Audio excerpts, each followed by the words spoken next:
Hi, welcome to Bearded Meeple. Today, we're going to take a look at a co-op game for 2 to 4 players, ages 10 plus, and it'll play anywhere between, 5 minutes, 10 minutes, 4 hours, 30 years. I know it's hard to say with all the time travel that takes place. It's brought to us by Ravensburger. It's Back to the Future, Dice Through Time. Let's take a look at it. Here's a brief overview of Back to the Future Dice Through Time.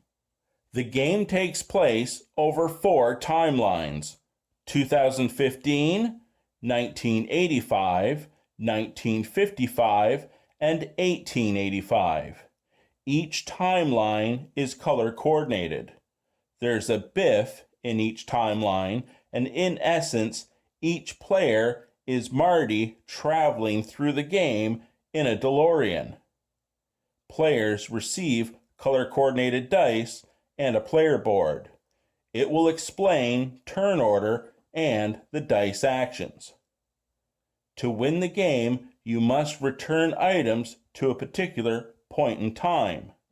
You are able to hold 2 items on your player board, and while these items will originate from certain timelines, anyone can pick them up and return them to their place in history. As cards are revealed, they will indicate when an event takes place.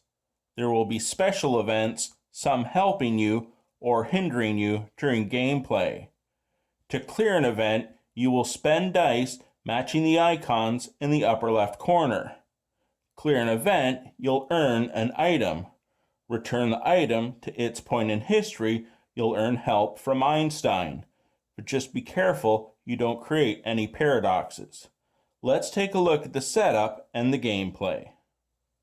Each player has their player board and their 4 dice. On the main board, you will shuffle the event deck and place it in the upper left corner. Depending on your level of difficulty, you will select a set number of items, placing them for each year. And then we have the out of time tracker. If the license plate ever reaches the 12, it's game over. You will lose immediately. The board will indicate where each Biff will start in a particular timeline, and the DeLoreans are placed on the clock tower. We're ready to begin. On a turn, you will draw event cards, roll dice, perform actions, advance the out-of-time marker, add paradox tokens, and pass the first player marker. When you draw event cards, the amount drawn are based on the number of players. You will set them in their locations. If you draw a special event, it will stay enabled for the entire round, and you may draw more than one. As you place events on the board, if a chicken symbol is shown, Biff will move to that location, and the cards can stack. There are 3 of each card in the deck, so if Hill Valley High School in 1985 gets another card, it's set there as well. To clear a location, you have to clear all the cards at once. Players will roll their dice simultaneously. Your dice can be used in a number of different ways. Spend a flux capacitor to move to any same location in another year. Spend lightning to re-roll any unspent dice of your choice. Spend a wrench to use as any one icon on an event. Spend an arrow to move to any location in your current year. Spend a fist to move Biff from your current location to another location in the same year. Spend a Doc Brown to remove any 2 paradox tokens from the board. You may also spend any single die to move to an adjacent location in the same year, or with the help of Mr. Fusion, spend any 2 matching dice to use as any result. And while generally on your turn, you're only going to use your own dice, there is a nifty way around that. Let's say on a previous turn, Blue left a die in Lou's Cafe in 1955. It's Orange's turn. they spend any one die to move to an adjacent space. They use the fist to punch Biff. He moves away. They don't have another fist to clear that card. However, a fist was left at the same location in the past, it will still be there in the future. Orange can use that die, returning it to its owner to clear the card. As the location is cleared, they've earned an item. Die may only be used in the future from where they exist. They can't travel into the past. Once every player has taken their turn, the license plate will advance on the out-of-time tracker.